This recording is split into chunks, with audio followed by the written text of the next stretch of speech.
Game developer slash publisher Paradox Interactive hosted a big announcement showcase this week, so I'm running through the highlights. If you are not familiar with Paradox Interactive, they are the Swedish-based developer behind franchises like Crusader Kings, Stellaris, and Victoria, but they've also published a ton of other games like BattleTech, City Skylines, and Magicka. I'll say right now, if you're a big tactics or strategy fan, there's definitely something for you here, and if not, stick around, you might actually just find the game that pulls you in. And there's some other kind of loosely adjacent genres in here as well. One of the biggest announcements kicked off the show with a trailer. Harebrained Schemes, heralded for their work on the Shadowrun series and 2018's BattleTech, has revealed their newest title, which is called The Lamplighters League and the Tower at the End of the World. In short, it's a turn-based top-down tactics game steeped in the themes and trappings of an Indiana Jones or Uncharted-style adventure, only it's set in an alternate 1930s where a secret cult is on the brink of world domination by way of collecting magical artifacts. In the game, you put together a ragtag team of scoundrels to save the day. The Lamplighters League is out this year on PC and Xbox.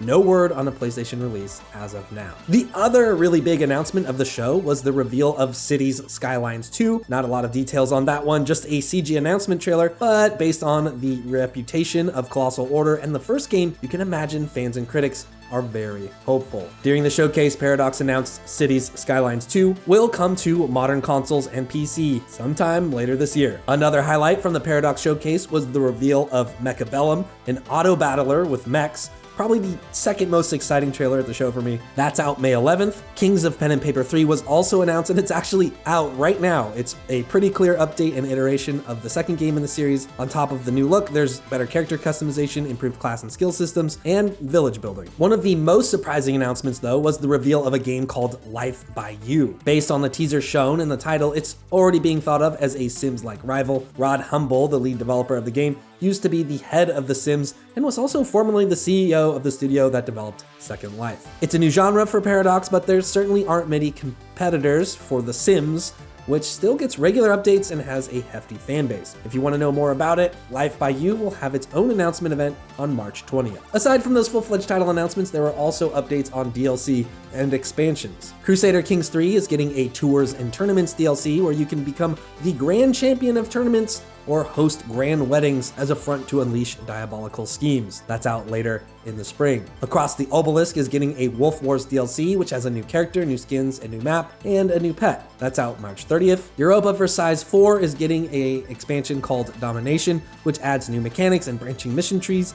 No date on that one, but Paradox said soon. Then there's a free update for Victoria 3, which brings UI improvements, a music player, and a new investment system. That's out March 13th. The 5th story pack for Stellaris also got a date. It's called First Contact and features a bird race who had their planet destroyed but led a successful rebellion and are now paranoid of the rest of the galaxy. That one's out March 14th. Then lastly, there's a significant expansion for Surviving the Aftermath called Rebirth, which is all about terraforming blight-infested wastelands into lush green environments. That comes out with all sorts of updates, including new buildings and new mechanics, and it's out on March 16th. And that was pretty much the show. A little bit of a short one, but some decently sized announcements in there, some exciting stuff. I'm not a huge tactics gamer, but I am very excited for Lamplighters. It looks awesome. Hopefully there was something in that lineup for you as well. If not, summer's right around the corner. You know, GDC's coming up. I'm sure there's going to be a lot more game announcements on the way, so stay tuned.